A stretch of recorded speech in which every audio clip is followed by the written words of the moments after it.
안녕하세요. 예수비전 선교일기 안희한 목사입니다. 오늘도 경찰서에 갑니다. 12시에 경찰들 만나고 2시에 조서를 꾸미고 마무리 진 다음에 또 하나 이제 조서를 꾸미고 지난번에 조서를 꾸밀 때 한 3시간이 좀 넘게 걸렸거든요. 이번에도 12시에 가면은 한 6시쯤 지나야 모든 것이 맞춰지지 않을까 그렇게 생각이 되어집니다. 야, 6시간 넘게 그렇게 보낼 생각하니까 시간이 너무 아까운 거 있죠. 너무너무 아찔해요. 뭐 저렇게 교회 앞에 와서 죽치고 있는 사람들은 시간이 남아 돌아보죠. 그러니까 저렇게 하루에 여러 시간 있어도 괜찮은가 보죠. 전태는 1시간이 진짜 금쪽 같아요. 제가 가끔 전에 그런 얘기 했습니다. 돈 주고 시간을 살 수 있다면 사겠다고.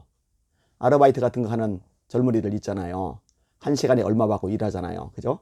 일 안 하고 그냥 시간만 1시간 저를 주면은 그 알바비 이상으로 제가 주고 싶다. 이런 말을 제가 여러 차례 했었어요. 그만큼 시간이 모자라고 아셨기 때문에 그렇습니다. 근데 뭐 어쩌겠어요? 한국교회를 살리기 위해서, 또 이 범죄 행위들을 중단시키기 위해서, 또 악성 종양을 제거하기 위해서 꼭 해야 될 일이기 때문에 사명감을 가지고 해야죠. 그리고 사명감을 가지고 하다 보면은 이렇게 에너지 뺏기고 시간 들어가고 피곤하고 번거롭고 이런 일들도 기꺼이 해야죠. 그래서 제가 마음을 잘 추스리고 있어요. 이거는 한국교회를 위한 일이다. 이거는 대한민국 바로 세우기 위해 꼭 필요한 작업이다. 그러니까 기쁨으로 하자. 이렇게 생각을 하고 있습니다. 얼마나 자기들이 큰 범죄를 저지르고 있는지 그 인식 자체가 없어요.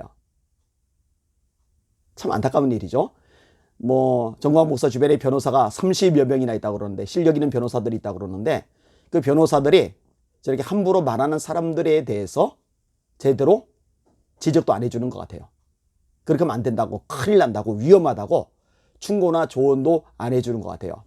어떻게 보면 이해가 가기도 해요. 왜냐면은 뭐 사건이 터지고 문제가 발생을 해야 변호사들이 일거리가 생기고 또 수입도 생기니까요. 예전에 반기독교 세력하고 법정 소송을 벌였다고 말씀을 드렸습니다. 법무부 장관과 국정원장을 지내신 김순교 원장님이 비용을 다 대주셨어요.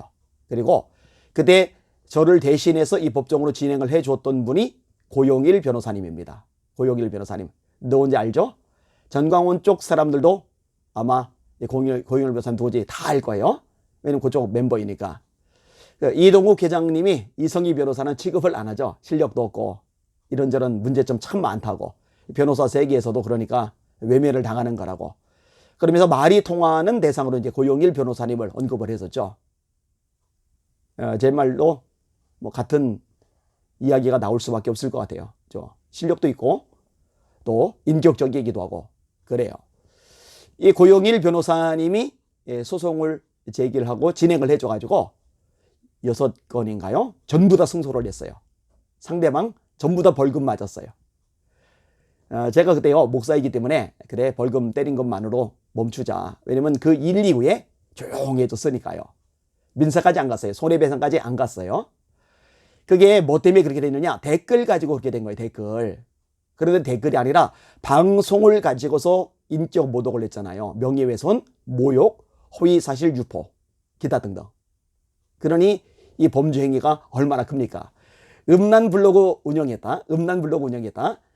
제가 언제 나무 위키에 올라간 전광훈에 대한 내용들을 쭉 읽어드리겠습니다. 그 내용을 다 믿는 모양이에요. 거기에 제가 무슨 단체 대표였었다. 그런 거 대표했던 적이 제가 한 번도 없어요. 음란 블로그 운영했다. 제가 운영한 적이 하나도 없어요. 이 나무 위키는요, 제가 전에도 한번 설명을 드렸는데 반기독교 세력 또는 좌파 세력들이 진을 치고서 만들어요. 브리테니카 백과사전, 또 네이버 백과사전, 두산 백과사전, 이런 백과사전은 학술적으로 검증이 끝난 것들, 분명한 출처와 자료가 있는 것들 가지고서 백과사전을 만들기 때문에 저렇게 엉터리 것들이 안 올라가는 반면에 나무 위키는 이 사람 저 사람 자료 넣고 짜집기하고 편집해서 만들어지는 백과이기 때문에 오류가 많거든요. 엉터리가 많거든요. 제가 이 부분에 대해서도 손해배상을 좀 청구해봐야 되겠다 생각이 들어요. 근데 문제는 이제 나무 위키는 주체가 명확하지 않아서 그건 이제 계약이 좀 있을지도 모르겠다 생각이 들어요. 어쨌든 이제 수정까지는 가능할 것 같고, 그건 이제 다음 단계고, 일단 겁도 없이 저보고 음란 블로그 운영했다고 명예훼손하고 허위사실 유포한 사람들 100% 다 처벌받습니다. 도대체 무슨 배짱으로 그렇게를 하는지 모르겠어요. 그 옆으로 퍼날른 사람들, 그것도 인용한 사람들 전부 다 제가 법적으로 진행을 할 겁니다. 왜냐? 이 범죄 행위를 반복하는 것에 대해서 용납하는 것은 그 당사자들 위해서도 유익하지 않고 또 그런 사람들 때문에 선동되는 전광훈 추종자들에게도 손톱만큼도 유익이 없겠다. 그들을 바르게 계도하기 위해서라도 이런 작업이 필요하겠다 생각을 하는 겁니다. 미디어몹이라는 사이트죠. 미디어몹. 이 미디어몹이라는 사이트는요. 19금 이상 또는 19금 이하, 18금이라도 좋아요. 18금 이상, 18금 이하 이렇게 구분해서 올릴 수 있도록 되어 있는 사이트가 아닙니다. 유튜브는요. 19금 이상이 있어요. 거기는 애들은 접근을 못해요. 본인이 성인이라는 것을 인증하지 않으면 볼 수가 없어요. 그런데 이 미디어몹이라는 블로그 사이트는요. 그게 없어요. 아이들부터 어른들까지 누구나 다 볼 수 있는 사이트입니다. 그런 사이트에서 음란 블로그를 운영한다? 예전엔 또 포르노 사이트란 말 누가 했더라고요. 19금을 운영한다? 18금을 운영한다? 그거요. 상식이 있는 사람이라면요. 그거 불가능하구나. 이게 말이 안 되는구나. 이게 거짓말이구나. 이게 충분히 알 수가 있어요. 그런데 이 전광훈 목사에게 쪼개지던 나머지 이성과 의지 이 모든 것을 다 복종시키고 굴복시킨 나머지 합리적으로 이성적으로 정상적으로 판단할 사고 능력 자체가 없는 거예요. 실파금 자체를 올릴 수 없는 사이트인데 그런 사이트 실파금 자체를 올릴 수 없는 사이트에서 음란 블로그를 운영했다. 18금 19금 블로그를 운영했다. 그런데도 그것조차도 믿는 거예요. 제가 이제 소송이 진행이 되니까요. 이름을 안희환이라고 안 하고 아니한 이렇게 해서 바꿔서 하더라고요. 법적으로 소송당할까 봐 겁이 나는 모양이에요. 제가 아직까지는 댓글까지 다 진행할 생각은 없어요. 근데 어쨌든 방송으로 다뤘던 사람들 하나씩 다 다뤄 나갈 겁니다. 그리고 전광훈 목사, 조나단 목사, 조우행 목사죠. 별명이 조우행 목사.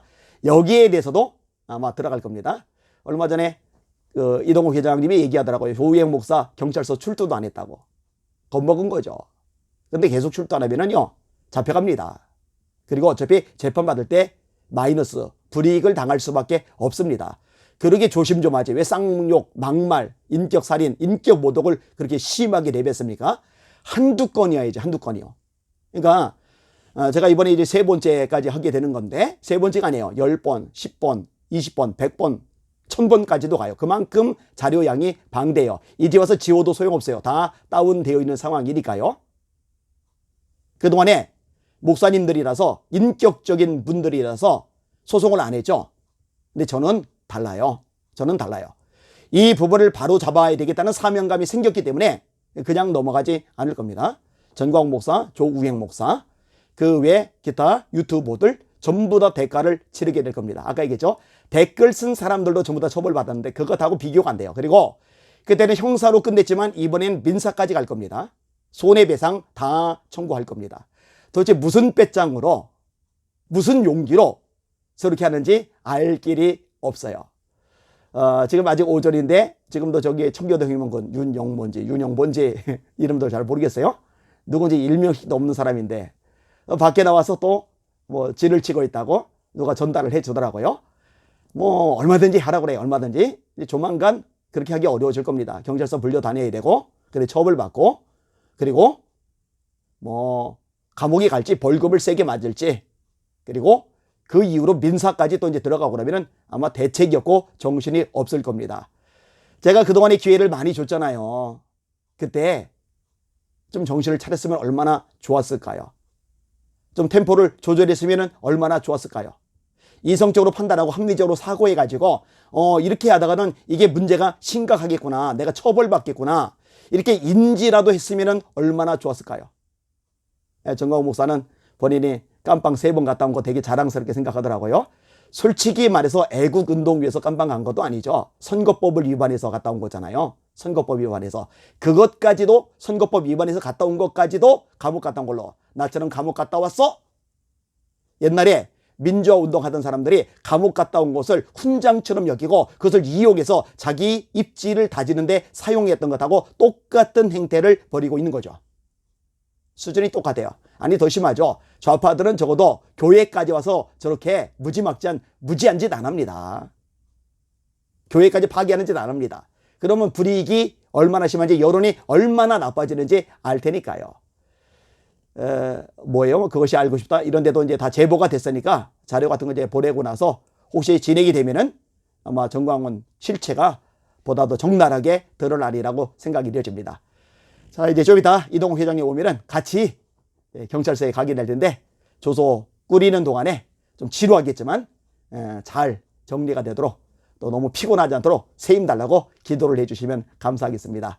그래도 요즘에 응원해 주는 분들이 너무 많아요. 진짜 많습니다. 전국적으로 어마어마하게 많아요. 그만큼 전광훈 사태 문제점들을 깊이들 인식하고 계시는 거거든요. 감사하게 생각을 합니다. 아마 오래가지는 않을 겁니다. 오래가지는 않을 거요. 그 정리가 되리라고 생각을 합니다. 기도해 주신 분들 진심으로 감사하게 생각합니다. 날마다 주님 바라보고 주님의 이름으로 전진하며 승리합시다. 할렐루야.